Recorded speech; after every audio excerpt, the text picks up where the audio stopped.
प्यारे दोस्तों, काफी अरसे दा अध्ययन, काफी अरसे दा अनुभव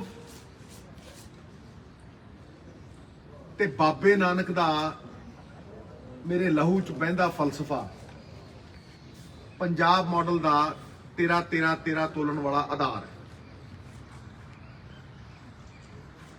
Fight for the poorest of the poor, who are the most ignored, and the rights they deserve. उन्हां दे अधिकार जिहड़े वो डिजर्व करते हैं, अज दा मुद्दा उन्हां नूं टच करदा है। और कतार दे विच अखीर दे विच खड़े बंदे दी गल करदा मैं सोचदा कि पंजाब मॉडल दा कोई भी नीतिबद्ध योजनाबद्ध तरीका जिहड़ा हैगा वो गरीब तो गरीब नूं किदां इन्फ्लुएंस करदा, उहदी जिंदगी नूं किस तरीके दे नाल तब्दील करदा है। मैं खेत मजदूरां दी गल कीती,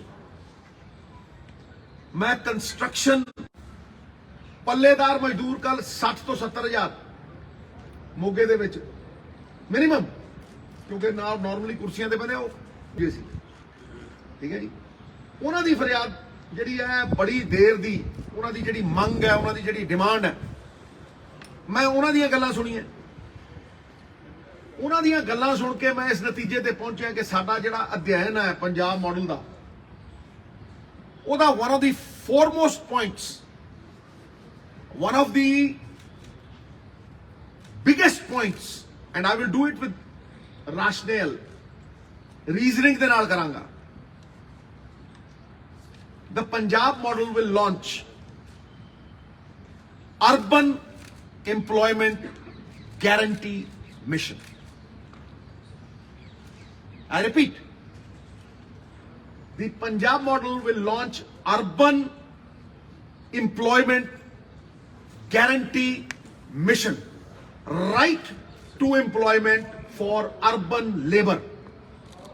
ਜਿਹੜੀ ਸ਼ਹਿਰਾਂ ਦੇ ਵਿੱਚ ਵਸਦੀ ਅਰਬਨ ਲੇਬਰ ਹੈ, ਉਹਦਾ right to employment. There's something like Manrega in the urban areas. Radical, revolutionary employment guarantee even to the unskilled labor in urban areas. ਜਿਹੜੀ unskilled labor ਹੈ ਉਹਨੂੰ ਵੀ employment guarantee. ਇਹਦਾ ਰਾਸ਼ਨਲ ਕੀ ਹੈ? ਇਹ ਕਿਉਂ ਇੰਨੀ ਇੰਪੋਰਟੈਂਟ ਹੈ? ਇਹਦਾ ਰਾਸ਼ਨਲ ਹੈ ਕਿ ਜਿਹੜੀ ਅਰਬਨ ਪੋਵਰਟੀ ਹੈ ਉਹ ਪੰਜਾਬ ਦੇ ਵਿੱਚ ਰੂਰਲ ਪੋਵਰਟੀ ਨਾਲ ਡਬਲ ਹੈ। ਤੁਸੀਂ ਇਸ ਗੱਲ ਨੂੰ ਸਮਝੋ ਕਿ ਇਹ ਜਿਹੜਾ ਅਨੁਭਵ ਇੰਨੇ ਸਾਲਾਂ ਦਾ ਇਹ ਕਿਉਂ ਇਸ ਗੱਲ ਦੀ ਅਹਿਮੀਅਤ ਦੇ ਉੱਤੇ ਜਾਂਦਾ ਹੈ? क्योंकि urban poverty rural poverty not double है Punjab, it is double that, and we do not have employment guarantee over here. जड़ी रूरल मनरेगा भी है, क्योंकि मनरेगा है ही रूरल, ਉਹਦੇ वर्क्स ने कुछ पंजाब दे विच ਉਹ पूरी तरह अमली जामे च नहीं लिआंदे गए। खास तौर पर जो सब तो वड्डी अहमियत है, क्योंकि डिमांड ड्रिवन है और पंजाब सरकार की पंजी नहीं लगती और सारा कुछ बाहरों आता है। It is all demand driven. जिन्ना तुम इंप्लॉयमेंट कर दोगे, जिन्ने यूजर चार्जेस भेजे जाओगे, एकड़ तो थले कोई किसान या खेत मजदूर जदों खेत च जाता है उन्होंने तुसीं सम्मान भत्ते के तौर के उत्ते मनरेगा देनी। ये नहीं होया, ना मात्र ਇਹਦੀ कोई लिमिट नहीं। ਤੁਸੀਂ 2.5 ਏਕੜ ਵਾਲਾ कोई खेत मजदूर कोई भी काम किसी किस्म का भी खेत ਦੇ ਵਿੱਚ ਕਰਵਾ ਕੇ ਉਹਨੂੰ 300 ਰੁਪਏ ਦੇ ਸਕਦੇ। ਇਹਦੇ ਫਰਕ ਵੀ ਬੜਾ ਹੈ। ਜਿਵੇਂ ਇਹ ਪੰਜਾਬ ਦੇ ਵਿੱਚ ਅੱਜ ਵੀ 260 ਤੋਂ 280 ਮਨਰੇਗਾ ਦੀ ਉਹ ਹੈ, ਤੇ ਹਰਿਆਣੇ ਦੇ ਵਿੱਚ ਕਰੀਬ 315 ਹੋ ਚੁੱਕੀ ਹੈ। ਇਹ ਵਧਾਈ ਵੀ ਨਹੀਂ ਗਈ। ਉਹਦੇ ਚ ਸਭ ਤੋਂ ਕੀ ਚੀਜ਼ ਹੈ ਜਿਹੜੀ ਕਿ ਅਣਗੌਲੀ ਗਈ ਹੈ। ਮੈਂ ਅੱਜ ਸਵੇਰੇ ਮਦਨਪੁਰਾ ਚੌਂਕ ਗਿਆ ਸੀ, ਤੇ ਮੈਂ ਮਦਨਪੁਰਾ ਚੌਂਕ ਵੀ ਗਿਆ, ਪੱਲੇਦਾਰ ਮਜ਼ਦੂਰਾਂ ਦੇ ਕੋਲ ਵੀ ਕੱਲ 50-60 ਹਜ਼ਾਰ ਨਾਲ ਇੰਟਰੈਕਟ ਕੀਤਾ ਤੇ ਮੈਂ ਮੰਡੀਆਂ 'ਚ ਵੀ ਫਿਰਦਾ, ਦਾਣਾ ਮੰਡੀ 'ਚ ਵੀ ਗਿਆ ਤੇ ਅੰਮ੍ਰਿਤਸਰ ਦੀ ਸਬਜ਼ੀ ਮੰਡੀ ਤੇ ਮੈਂ ਆਮ ਜਾਂਦਾ ਤੇ ਮੈਂ ਜਦੋਂ ਉੱਥੇ ਪੁੱਛਦਾ ਵੀ ਭਾਈ ਤੁਹਾਡੇ ਕਿੰਨੇ ਦੀ ਰਜਿਸਟ੍ਰੇਸ਼ਨ ਹੋਈ ਹੈ, ਪਿਛਲੇ 25 ਸਾਲਾਂ ਤੋਂ ਅਸੀਂ 1% ਅਮੀਰਾਂ ਨੂੰ ਕਿੰਨਾ ਮੁਨਾਫਾ ਦਿੱਤਾ ਹੈ, ਕਿੰਨਾ ਉਹਨਾਂ ਰੇਤਾ ਖਾਦਾ, ਕਿੰਨਾ ਉਹਨਾਂ ਦਾਰੂ ਪੀਤੀ, ਕਿੰਨਾ ਲੰਘਾ ਗਏ, ਉਸੇ ਦਾ ਜ਼ਿਕਰ ਕਰਦੇ ਆ। ਕਦੇ ਕਿਸੇ ਮਜ਼ਦੂਰ ਦਾ ਜ਼ਿਕਰ ਕੀਤਾ ਕਿ ਸਰਕਾਰ ਨੇ ਗੱਲ ਕੀਤੀ ਹੈ, ਕਿਹਨੇ ਕਿਹਾ ਕਿ ਕਿੰਨੇ ਪਰਸੈਂਟ ਲੋਕ ਨੇ, ਕਿੰਨੇ ਖੇਤ ਮਜ਼ਦੂਰ ਹੋਣੇ ਪੰਜਾਬ 'ਚ, ਇਨਫਾਰਮਲ ਇਕਨੋਮੀ ਦੇ ਵਿੱਚ ਕਿੰਨੇ ਕੁ ਕੰਸਟਰਕਸ਼ਨ ਵਰਕਰ ਹੋਣੇ, ਕੰਸਟਰਕਸ਼ਨ ਮਜ਼ਦੂਰ ਕਿੰਨੇ ਕੁ ਪੱਲੇਦਾਰ ਹੋਣੇ। ਸੋਚਿਆ ਅੱਜ ਸਵੇਰੇ ਮਦਨਪੁਰਾ ਚੌਂਕ, ਔਰ ਉਹੀ ਹੈ, ਸਟੈਟਿਕ ਹੈ, ਸਟੈਟਿਕ, ਚਾਹੇ ਉਹ ਮਦਨਪੁਰਾ ਚੌਂਕ ਹੈ, ਚਾਹੇ ਉਹ ਅੰਮ੍ਰਿਤਸਰ ਦੀ ਸਬਜ਼ੀ ਮੰਡੀ ਹੈ, ਚਾਹੇ ਦਾਣਾ ਮੰਡੀ ਹੈ ਲੁਧਿਆਣੇ ਦੀ, ਚਾਹੇ ਕੋਈ ਹੋਰ ਥਾਂ ਹੈ, 1% ਰਜਿਸਟ੍ਰੇਸ਼ਨ ਨਹੀਂ ਮਿਲੀ। ਸੋਚ ਕੇ ਦੇਖੋ, ਅੱਜ ਕਰੀਬ 150 ਬੰਦਿਆਂ 'ਚ ਖੜਾ ਸੀ ਮੈਂ ਪੁੱਛਿਆ ਭਾਈ ਕਿੰਨੇ ਕੁ ਬੰਦੇ ਰਜਿਸਟਰ ਨੇ, ਇੱਕ ਹੱਥ ਖੜਾ ਹੋਇਆ, ਕਰੀਬ 200-300 ਬੰਦੇ ਖੜੇ। ਮੈਂ ਸਾਰਿਆਂ ਨੂੰ ਮਿਲਿਆ, ਤੂੰ ਰਜਿਸਟਰਡ ਨਾ ਜੀ। ਉਹ ਭਾਈ ਲੇਬਰ ਕਾਰਡ ਕਿੰਨੇ ਕੋਲ, ਕਹਿੰਦਾ ਸਾਡੇ ਤੋਂ ਤਾਂ ਪੈਸੇ ਮੰਗਦੇ, ਔਨ ਰਿਕਾਰਡ ਹੈ, ਔਨ ਰਿਕਾਰਡ, मैं वीडियो पाई है, देख लो, it is live, there is nothing concocted in it, ठीक है जी। You can't give government benefits and scheme benefits if you don't know who the recipient is, कौन बंदा recipient is, recipient कौन है, ਤੁਹਾਨੂੰ ਇਸ ਗੱਲ ਦਾ ਇਲਮ ਹੀ ਹੈ ਨਹੀਂ। ਜੇ ਤੁਹਾਨੂੰ ਇਹ ਨਹੀਂ ਪਤਾ ਗਰੀਬ ਕੌਣ ਹੈ, ਤੁਸੀਂ ਭਲਾ ਕਿਵੇਂ ਕਰੋਗੇ ਭਾਈ? कैन यू सर्वे ही नहीं होया अजे तक। भाई सरकार कंस्ट्रक्शन सैस कलैक्ट कर दी, तुम देखा होना कि सरकार ओदा परपज ये है कि वो कंस्ट्रक्शन सैस जिहड़ा है कंस्ट्रक्शन वर्कर नूं देना। देखो किन्ने नूं दिता है, क्यों? क्योंकि उन्होंने रजिस्ट्रेशन ही है नहीं। ਜਿਹੜਾ ਸੈਂਟਰ ਗਵਰਨਮੈਂਟ ਦਾ ਵੀ ਫਿਗਰ ਆਇਆ, ਜਿਹੜੇ ਉਹਨਾਂ ਦੇ ਇੰਚਾਰਜ ਨੇ ਵੈਲਫੇਅਰ ਸਕੀਮਸ ਨੇ, ਉਹ ਕਹਿੰਦੇ ਨੇ 20% ਨਹੀਂ ਹੋਏ। ਤੇ ਜੇ ਤੁਸੀਂ ਉਹਨਾਂ ਨੂੰ ਰਜਿਸਟਰ ਹੀ ਨਹੀਂ ਕੀਤਾ, ਬੜਾ ਸੌਖਾ ਹੈ ਕਹਿਣਾ ਕਿ ਜੀ ਅਸੀਂ ਤਾਂ ਦਿੰਦੇ ਹੀ ਨਹੀਂ। ਕਿਉਂ ਬਈ?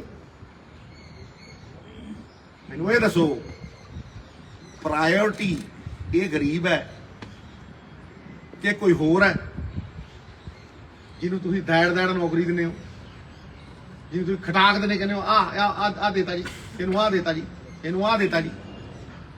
ਜਾਂ ਪੰਜਾਬ ਦੇ 100 ਪਰਿਵਾਰ ਨੇ ਜਿਹੜੇ ਸਾਲ ਦਾ 30-40 ਹਜ਼ਾਰ ਕਰੋੜ ਖਾਂਦੇ, ਫਿਰ ਡਕਾਰ ਵੀ ਨਹੀਂ ਮਾਰਦੇ। ਕੌਣ ਹੈ ਵੀ ਪ੍ਰਾਇੋਰਟੀ? ਪੰਜਾਬ ਮਾਡਲ ਬਾਬੇ ਨਾਨਕ ਦੇ ਫਲਸਫੇ ਦੇ ਵਿੱਚ ਇਹਨਾਂ ਲੋਕਾਂ ਨੂੰ ਪ੍ਰਾਇੋਰਟੀ ਦੇਗਾ, ਇਹਨਾਂ ਨੂੰ ਪਹਿਲ ਦੇਗਾ।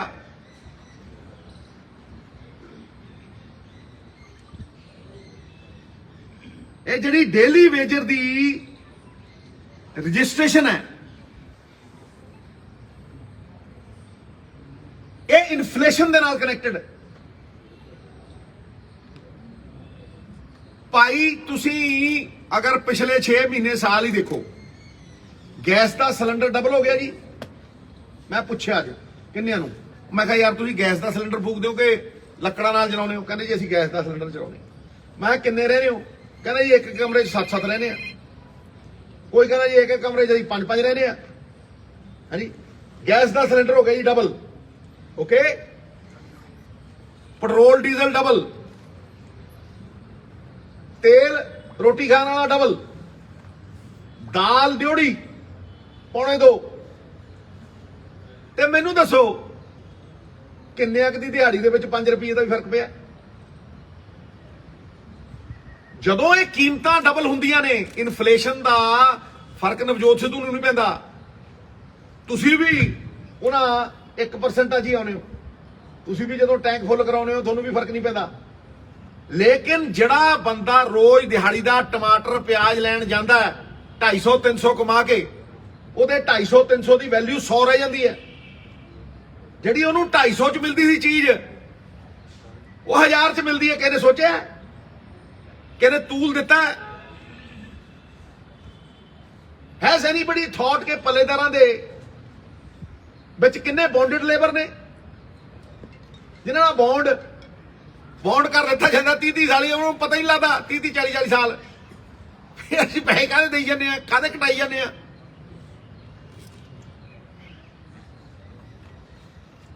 ਮੈਂ ਤੁਹਾਨੂੰ ਐਗਜ਼ਾਮਪਲ ਦਿੰਨਾ ਇੱਕ ਛੋਟਾ ਜਿਹਾ। I will give you a small example.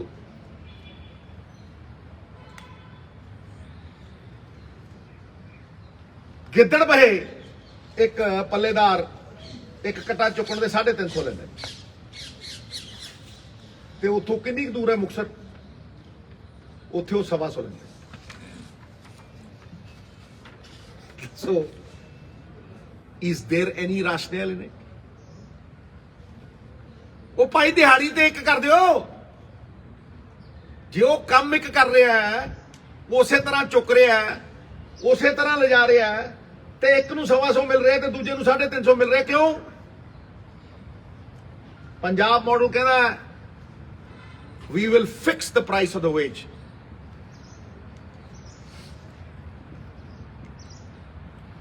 ਫਿਰ ਆਉਂਦੀ ਹੈ ਰੈਗੂਲੇਸ਼ਨ ਆਫ ਵਰਕਿੰਗ ਆਵਰਸ। ਭਾਈ ਬਾਬੂ ਆਉਂਦੇ ਆ ਤੌਰ ਟੱਪੇ ਨਾਲ ਐਨਕ ਲਾ ਕੇ ਕਾਲੀ ਕਾਲਰ ਜੇ ਖੜੇ ਕਰਕੇ ਆਉਂਦੇ ਆ, ਘੰਟਾ ਲੇਟ ਆਉਂਦੇ ਆ ਤੇ ਘੰਟਾ ਪਹਿਲਾਂ ਚਲੇ ਜਾਂਦੇ। 4 ਛੁੱਟੀ ਹੋ ਗਿਆ, ਹਾਂਜੀ ਛੁੱਟੀ ਹੈ। ਤੇ ਦੱਸੋ ਭਾਈ ਕਿਸੇ ਨੇ ਰੈਗੂਲੇਟ ਕੀਤੇ ਨਾ ਜੋ ਵਰਕ ਆਵਰਸ?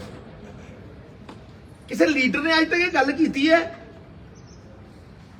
ਇਹ ਪੰਜਾਬ ਮਾਡਲ ਹੈ, ਕਿਉਂਕਿ ਇਹੀ ਸਰਬਤ ਦਾ ਭਲਾ। ਜੇ ਸਰਬਤ ਦਾ ਭਲਾ 70% ਪੰਜਾਬੀਆਂ ਨੂੰ ਨਹੀਂ ਚੱਕ ਸਕਦਾ ਤਾਂ ਫਿਰ ਕਿਹਨੂੰ ਚੱਕੂ? ਹਾਂਜੀ 8 ਘੰਟੇ ਤੋਂ ਬਾਅਦ ਕੋਈ ਕੰਮ ਨਹੀਂ ਹੋਣਾ ਚਾਹੀਦਾ ਇਹਨਾਂ ਦਾ। ਮੈਂ ਦੇਖਿਆ 20 ਘੰਟੇ ਕੰਮ ਕਰਾਉਂਦੇ, ਪੈਸੇ ਦਿੰਦੇ 2 ਘੰਟਿਆਂ ਦੇ ਨਹੀਂ, ਕਈ ਤਾਂ ਦਿੰਦੇ ਹੀ ਨਹੀਂ, ਕਈਆਂ ਨੂੰ ਮਿਲਦਾ ਹੀ ਨਹੀਂ। ਸੋਸ਼ਲ ਸਿਕਿਉਰਿਟੀ ਆਫ ਲੇਬਰ ਜਨਾਬ, ਇਹ ਸਭ ਤੋਂ ਵੱਡਾ ਪੁਆਇੰਟ ਹੈ। ਮੈਂ ਬਿਮਾਰ ਹੋ ਗਿਆ ਜੀ, ਚਲੋ ਮੈਂ ਐਮਐਲਏ ਆ, ਤੁਸੀਂ ਬਿਮਾਰ ਹੋ ਗਏ ਜੀ, 4 ਦਿਨ ਤਨਖਾਹ ਤਾਂ ਨਹੀਂ ਕੱਟਦੀ? ਦੱਸੋ ਨਾ, ਕੱਟਦੀ ਹੈ? ਨਹੀਂ ਕੱਟਦੀ। 1 ਦਿਨ ਮੈਂ ਬਿਮਾਰ ਹੋ ਗਿਆ, ਮੈਂ ਛੁੱਟੀ ਲੀਵ ਲੈਤੀ, ਉਨੀ ਛੁੱਟੀ ਲੀਵ ਨਹੀਂ ਕੱਟਦੀ। ਭਾਈ ਜਦੋਂ ਉਹ ਬਿਮਾਰ ਹੁੰਦਾ ਹੈ ਕੋਈ ਪੁੱਛਦਾ ਹੈ? ਮੈਨੂੰ ਤੁਸੀਂ ਦੱਸੋ ਕੌਣ ਪੁੱਛਦਾ ਹੈ? ਇੱਥੇ ਜਿਹੜੀ ਲੇਬਰ ਚੌਂਕ ਦੇ ਵਿੱਚ ਮੈਂ ਬੰਦਿਆਂ ਨੂੰ ਮਿਲਿਆ, ਕਹਿੰਦੇ ਸਿੱਧੂ ਸਾਹਿਬ 2 ਦਿਨਾਂ ਦੀ ਤਾਂ ਵੈਸੇ ਹੀ ਛੁੱਟੀ ਹੁੰਦੀ ਹੈ ਤੇ 6 ਦਿਨਾਂ ਦੇ ਵਿੱਚ ਅਸੀਂ ਦਿਹਾੜੀ ਸਾਨੂੰ 2 ਦਿਨਾਂ ਦੀ ਮਿਲਦੀ ਹੈ, 2 ਦਿਨ ਵਿਹਲੇ ਹੁੰਦੇ ਆ, 3 ਦਿਨ।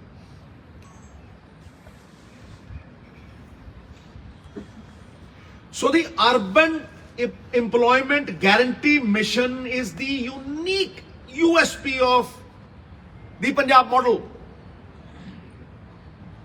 जिथे गुरबत डबल है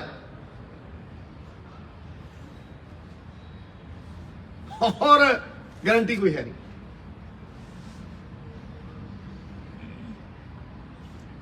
अगला पॉइंट,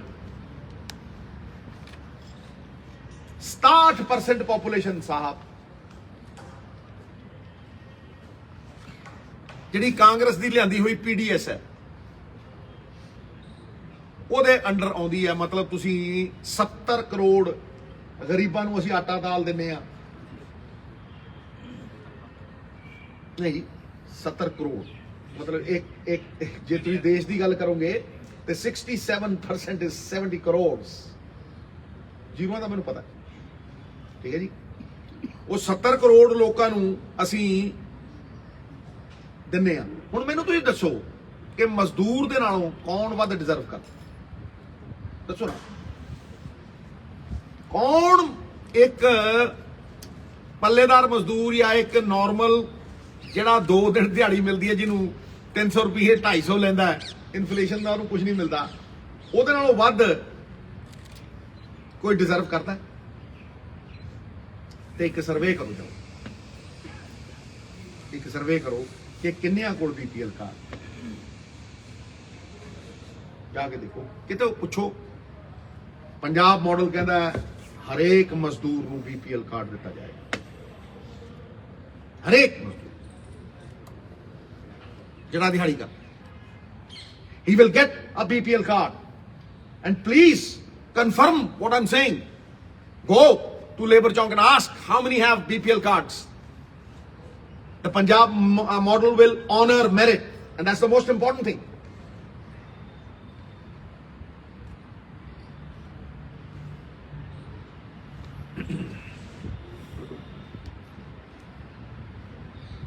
ਇਹ ਉਹ ਚੀਜ਼ਾਂ ਨੇ ਜਿਹੜੀਆਂ ਮੈਂ ਸਮਝਦਾ ਕਿ ਸਰਕਾਰਾਂ ਦੀ ਪਹਿਲ ਹੋਣੀ ਚਾਹੀਦੀ ਹੈ, ਸਰਕਾਰਾਂ ਦੇ ਲਈ ਪ੍ਰਾਇੋਰਟੀ ਹੋਣੀ ਚਾਹੀਦੀ ਹੈ, ਔਰ ਲਿਸਟ ਦੇ ਵਿੱਚ ਸਭ ਤੋਂ ਉੱਤੇ ਹੋਣੀ ਚਾਹੀਦੀ ਹੈ।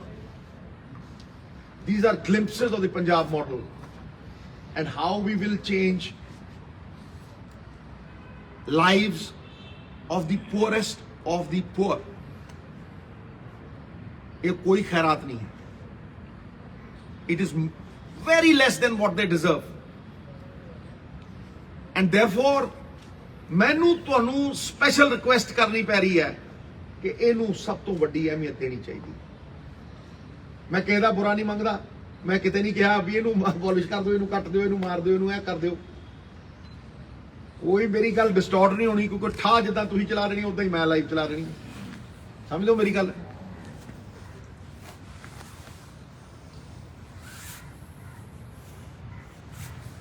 ਇਹ ਮੇਰੇ ਹਿਸਾਬ ਦੇ ਨਾਲ ਕਨਸਟੀਟਿਊਸ਼ਨ ਦੀ ਸਪਿਰਿਟ ਨੂੰ ਆਨਰ ਕਰਨ ਦਾ ਤਰੀਕਾ। ਮੈਂ ਐਂਡ ਕਰ ਰਿਹਾ। ਜਿਹੜੇ ਸਾਡੇ ਫੋਰਫਾਦਰ ਸੀ, ਉਹਨਾਂ ਨੇ ਇਹੀ ਕਿਹਾ ਸੀਗਾ ਕਿ ਜਿਹੜੀ power of the people must return to the people. ਤੇ ਫਿਰ ਅਸੀਂ ਕਿਹੜੀ ਪਾਵਰ ਇਸ ਗਰੀਬ ਨੂੰ ਪਹੁੰਚਾਈ ਹੈ? ਅਸੀਂ ਕਿਹੜੀ ਚੀਜ਼ ਸੁਨਿਸ਼ਚਿਤ ਕੀਤੀ ਹੈ ਉਹਨੂੰ, ਜਿਹੜਾ ਉਹ ਕਹਿ ਸਕੇ ਯਾਰ ਆ ਮੇਰੇ ਕੋਲ ਆ ਗਰੰਟੀ ਹੈਗੀ, ਮੈਂ ਰੋਟੀ ਖਾ ਲੂੰ। This is the minimum that a government can do, and this is my endeavor to start from the poorest of the poor. किसान और मजदूर दे अगर मसले हल होंगे है, और इस खेत मजदूर भी आउंदा साहब, ते मैनू लगता है कि उस तो बाद पंजाब दे मसले 70% सॉल्व होंगे। मैं किसान की प्रोडक्टिविटी की गल की है कल, उत्थे भी कुछ गल्लां कीतियां ने, पर मैं उन्होंने इहदे नाल मिक्स नहीं करना चाहता, क्योंकि बहुत ही वड्डी चीज़ है।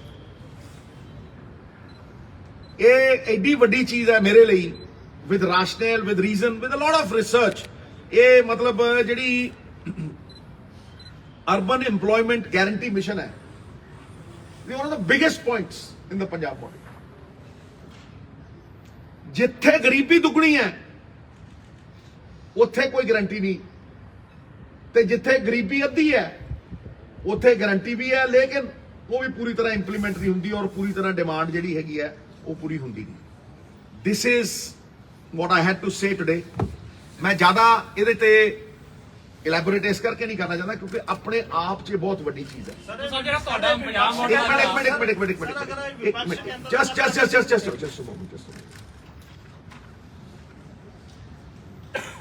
मैं ਇਹਦੇ ਤੇ ਹੀ ਸਟਿਕ ਕਰਨਾ ਚਾਹੂੰਗਾ। ਜੇ ਸਵਾਲ ਵੀ ਹੈ ਤੇ ਮੈਂ ਇਹਦੇ ਤੇ ਹੀ ਸਟਿਕ ਕਰਨਾ ਚਾਹੂੰਗਾ। ਦੂਜੀ ਗੱਲ, ਇੱਕ ਮਿੰਟ ਯਾਰ, ਇੱਕ ਮਿੰਟ ਭਾਈ ਤੁਸੀਂ ਚੁੱਪ। ਮੈਂ ਇਹਦੇ ਤੇ ਹੀ ਸਵਾਲ ਲਊਂ, ਨੂੰ ਜਵਾਬ ਦੇਈਆਂ ਬਿਲਕੁਲ ਨਹੀਂ। ਮੈਂ ਜਵਾਬ ਦੇਈ, ਇੱਕ ਮਿੰਟ ਯਾਰ ਮੈਨੂੰ ਖਤਮ ਤਾਂ ਕਰ ਲੈਂਦੇ ਨਾ, ਫਿਰ ਯਾਰ ਅੱਜ ਮੈਂ ਪੰਜਾਬ ਦੇ ਲੋਕਾਂ ਨੂੰ ਜਵਾਬ ਦੇਈ, ਲੋਕਾਂ 'ਚ ਜਾ ਕੇ ਗੱਲ ਰੱਖਦਾ। ਇੱਥੇ ਮੌਸਮ ਭਟਕਾਉਣ ਦਾ, ਇੱਥੇ ਮੌਸਮ ਇੱਕ ਦੂਜੇ ਤੇ ਲਾਂਛਨ ਲਾਉਣ ਦਾ, ਇੱਥੇ ਮੌਸਮ ਬੜਾ ਕੁਛ ਸਮਝੋ। ਇਸ ਕਰਕੇ ਮੈਂ ਉਸ ਬੜੇ ਕੁਛ ਨਹੀਂ ਜਾ ਰਿਹਾ। ਮੈਂ ਸਿਰਫ ਪੰਜਾਬ ਦੇ ਲੋਕਾਂ ਦੀ ਭਲੇ ਦੀ ਗੱਲ, ਉਹਨਾਂ ਦੀ ਜ਼ਿੰਦਗੀ ਨੂੰ ਬਿਹਤਰ ਕਰਨ ਦੀ ਗੱਲ ਕਰ ਰਿਹਾ।